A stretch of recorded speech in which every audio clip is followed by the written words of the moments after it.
Je me trouve à Aix-en-Provence. On va passer la journée tous ensemble avec Noah Godin. Noah a 20 ans, il est demi-centre ici au Pays d'Aix Université Club. Il est déjà double champion du monde avec les équipes de francs jeunes. Allez, je vous embarque avec moi.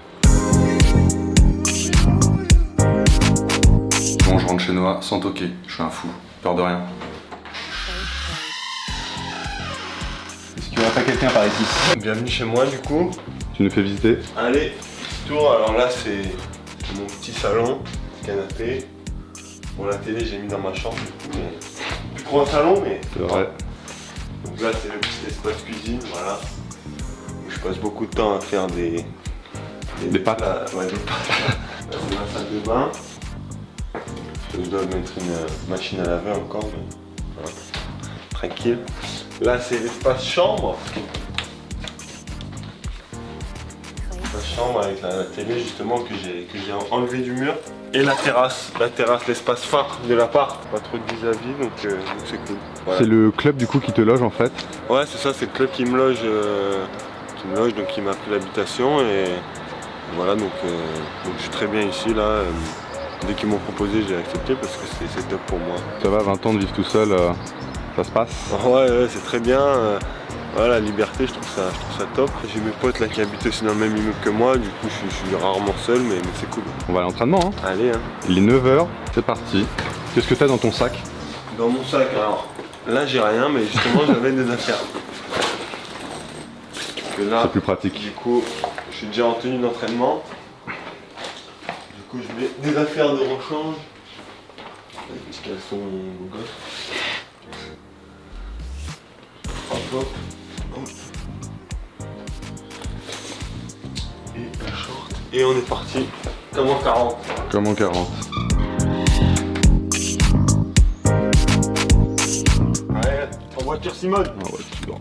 Alors moi c'est Florian par contre. Comment vous faites, vous sportifs de haut niveau, pour passer le permis?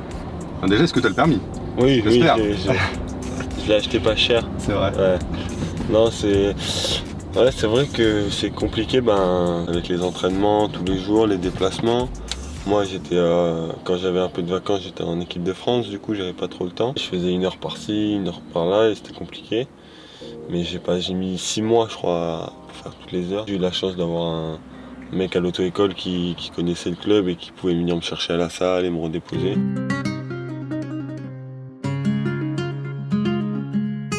T'as arrêté les études, t'as pas voulu poursuivre ou... Ouais, quand je venais d'arriver à Aix, donc c'était juste après mon bac, j'avais essayé de faire une fac d'économie.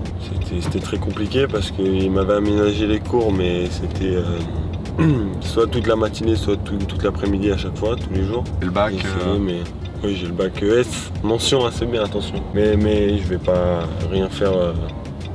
Je pense que dès l'année prochaine, normalement, je vais reprendre les études avec En fait, maintenant, ils font vraiment des écoles spécialisées pour sportifs de haut niveau.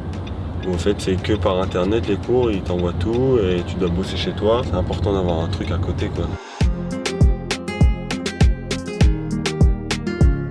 Allez, direction l'entraînement. Donc là, c'est l'aréna, la fameuse aréna. Très belle aréna d'ailleurs. Ah ouais, magnifique. Mais elle est neuve là, ça fait 2 ans et demi qu'elle a été finie. Mais ouais, c'est magnifique et c'est un plaisir de venir s'entraîner. Il y a des conditions parfaites, je pense qu'il n'y a pas mieux en France pour s'entraîner, donc c'est top.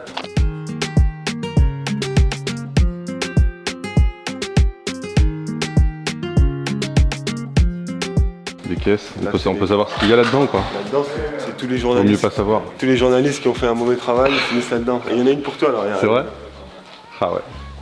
Donc là, voilà, c'est la salle d'entraînement.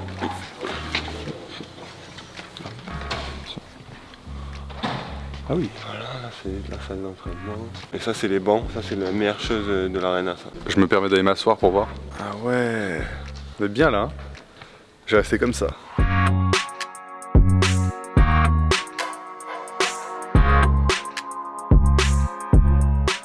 Écoute Flo, je suis bien le match de foot parce qu'aujourd'hui je mets un but.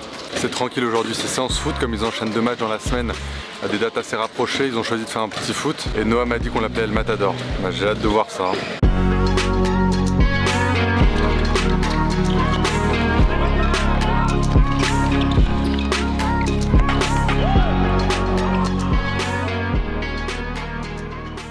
coach, je l'ai pas dit, mais évidemment, c'est une légende, c'est Jérôme Fernandez. On va aller le voir. C'est bien aussi qu'il soit parti assez sombre pour avoir du temps de jeu, pour voir autre chose aussi. Et là, il est revenu en pleine confiance avec un titre de champion du monde cet été avec la U21.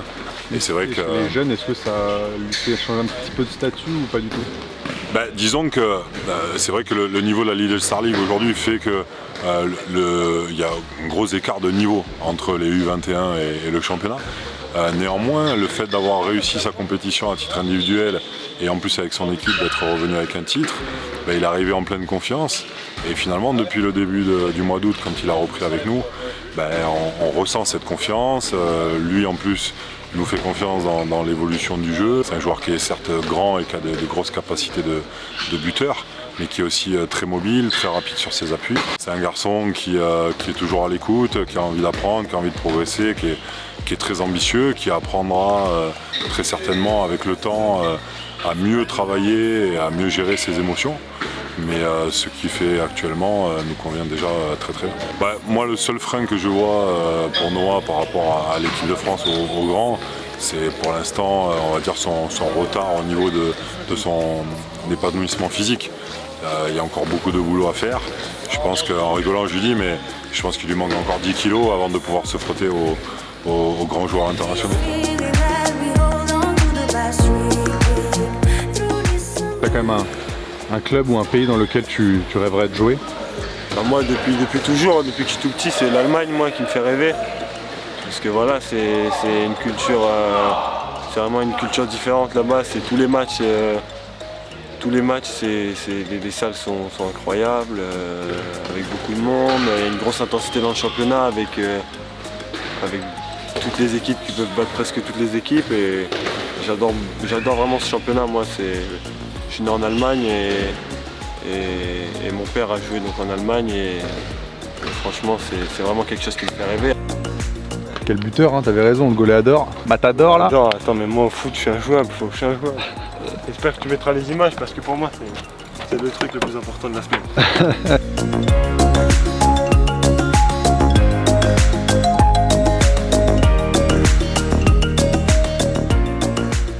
Tu nous l'as dit tout à l'heure, tu es né en Allemagne, puisque on peut le rappeler quand même, ton père a fini sa carrière en Allemagne, une légende, Christian Godin, 2 fois champion du monde, il a remporté 4 titres de champion de France, si je dis pas de bêtises. Et donc quand il a fini sa carrière, il était en Allemagne et toi tu es né là-bas. Est-ce que tu gardes des souvenirs particuliers ou pas du tout? J'étais très très jeune, j'avais jusqu'à 4 ans, j'étais là-bas. Je suis né là-bas et j'ai vécu jusqu'à 4 ans. Dans quelle ville? Hameln. Et il a joué à Hameln et après il est parti à Magdebourg où j'ai vécu 2-3 ans avant d'aller à Saraf.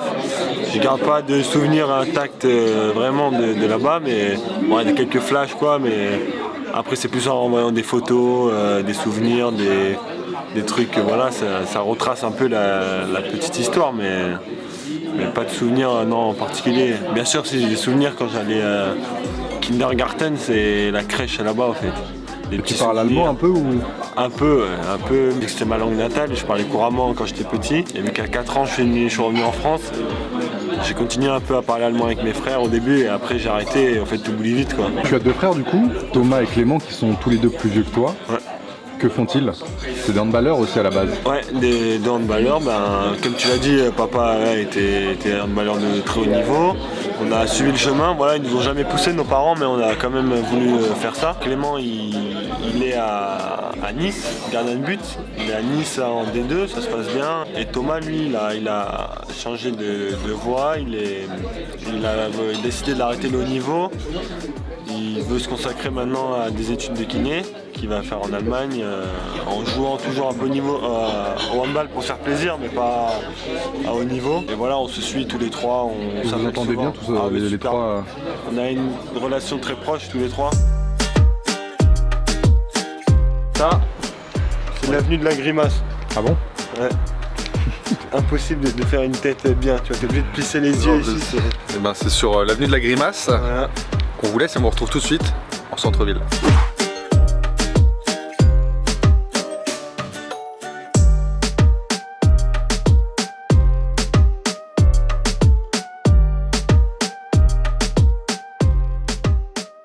Je l'ai dit en intro, tu es double champion du monde chez les jeunes, mais tu es quand même double champion du monde, tu es même champion d'Europe. Tu as déjà un beau palmarès en équipe de France. Comment tu expliques ça? Vous avez l'air d'avoir une très grosse génération. Ouais, bah tu l'as tout dit, on a une très grosse génération, on a gagné beaucoup de titres, presque tous, à part un championnat d'Europe l'année dernière, on a fait finaliste quand même. Donc ouais, en 5 compétitions, on a fait 5 finales, 4 médailles d'or. Vous entendez tous bien en fait, parce que c'est une génération, ça fait assez longtemps que vous jouez ensemble là. Ah ouais, ça fait, on a fait 5 années ensemble pour la plupart, avec un gros noyau, presque 10-12 joueurs quoi. On a fait tous les stages, tous les étés ensemble. Depuis que j'ai 15 ans, j'ai pas eu de vraies vacances d'été, comme mes copains de mon âge qui font la fête, tout ça. Moi, ça a été toujours enchaîné après la saison des stages, et eux pareil, donc forcément, voilà, ça a créé quelque chose de fort. On a passé tous nos étés ensemble, on a gagné des titres, ça c'est vraiment ce qui rend les liens encore plus forts.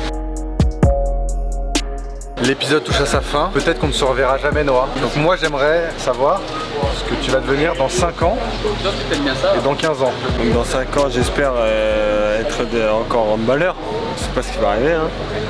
Professionnel voilà, et dans 5 ans, ou ça, j'aimerais être dans un top club, voilà, dans un très gros club. Donc je peux pas dire maintenant parce que tu sais pas, peut-être dans 5 ans Aix-en-Provence ça sera un top club, peut-être voilà, donc, mais j'aimerais vraiment jouer à la Ligue des Champions, voilà, être un joueur, c'est pas facile hein, mais j'espère que dans 5 ans j'y serai ou je serai vraiment pas loin. Et dans 15 ans? Voilà, moi le hand c'est quand même un truc qui est très important dans ma vie.